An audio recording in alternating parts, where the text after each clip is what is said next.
lighting has always been a really huge part of the Dead Space franchise. Lighting, right up there with the sound, is one of our key sort of tools of the trade when it comes to getting a really great horror atmosphere.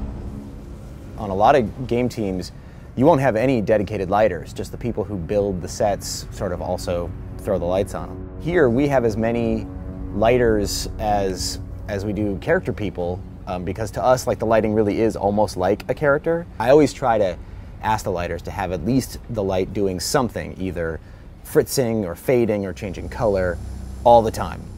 Dead Space is much more a world that needs some sort of unwrapping and exploring, and we try to use the lighting to be another character in the world that you're sort of negotiating with, and sometimes it's your friend and sometimes it's your enemy, and it is always changing and moving underneath you and alive, and something that you have to sort of contend with. Having worked on Dead Space 1, and we were pretty much, our environments were the ship, the Ishimura ship, and we didn't have a lot of variety.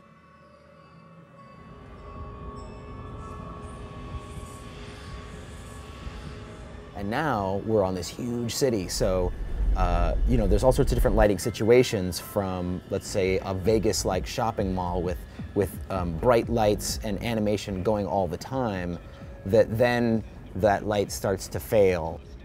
It's kind of different than what we're used to seeing in the traditional Dead Space, because it's brighter, and a lot of the spaces that we have are really dark. Depending on the space, there could be anything from like 10 lights to hundreds of lights. And in this space in particular, we have hundreds of lights.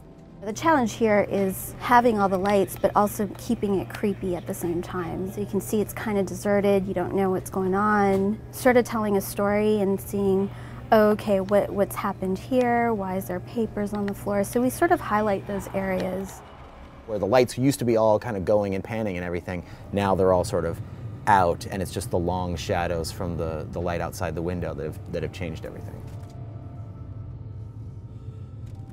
The main character has a spotlight the whole time, and that really can dictate how the player sees things and what their experience is like. And it's really critical, because we will light a space that without you in it, without the player in it, it really hasn't come alive yet and may feel sort of flat. But when you get the player's light in there, it really comes alive, and you start to sort of only see that part, and all the other lights become like the supporting cast for the player's light to do its thing.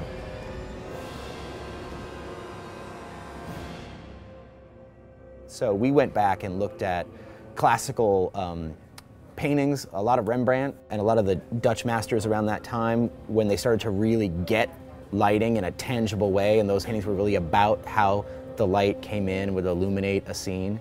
And I think you can see a lot of that in sort of our strategy. A lot of times you see like stuff set on spaceships, right, sci-fi stuff. There's a lot of like beeps and boops and green light and red light and pink light and sort of, I don't know, it's like this candy cane world of high-techiness, and again, just trying to sort of show off the high-techness stuff. That can lead to sort of a fanciful, fantastical atmosphere, and that's not what we wanted at all, right? We want white and yellow lights that are sort of very realistic and conservative, that really lead to a grounded, believable atmosphere where bad things are really happening.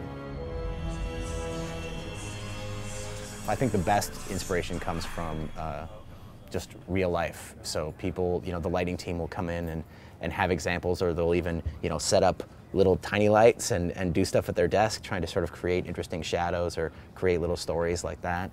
And yeah, we're always looking for inspiration.